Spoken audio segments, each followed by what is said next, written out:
dam do ina chuan oimen nulat langwal ten pung khoma doctor nen dam lo kanin dam lo enin dam lo bo puin an noi mai ni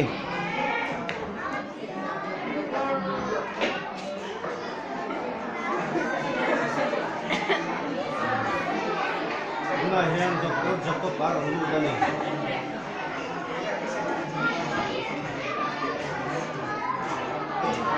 thisen pe ngai lo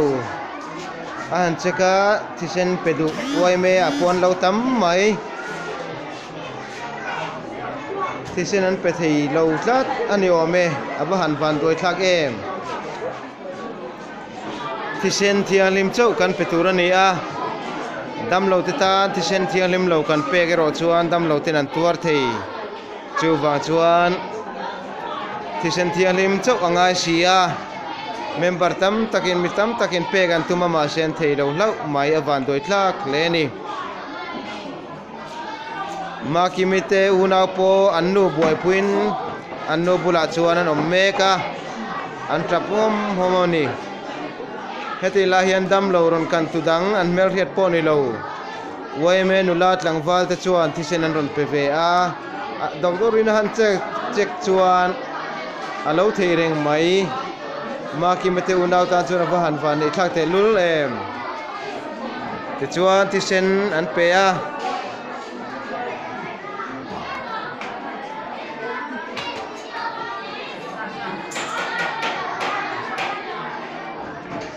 thisen an pe a thisen an la a merciat lo te thisen kan pe hial te hi mangai na wang ani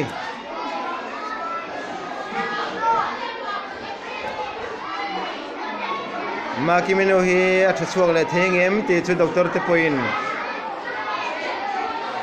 an boy pui meka an ri kap tu ber ani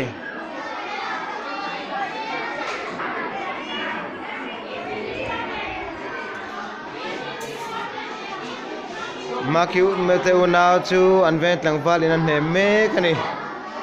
tuna hian makimi chu anu chu engma hrelovin dam do in khuma ala let reng mai doctor chuan an check level a enge adin hun ni ang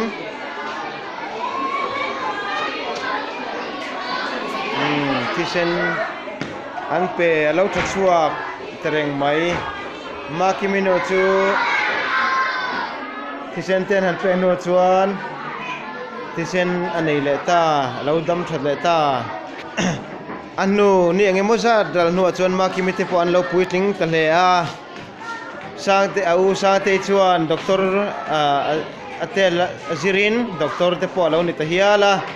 dam do ina tul takin na athok chuak vet ta thina ni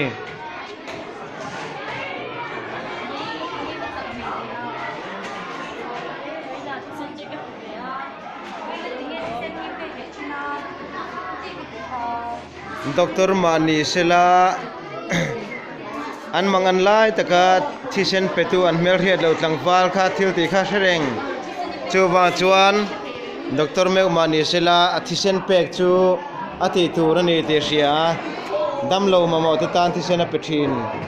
a pezel bogang te chu a be sei le atum dan ani ti chuan an no fa chuan lim takin ani kuata a top ta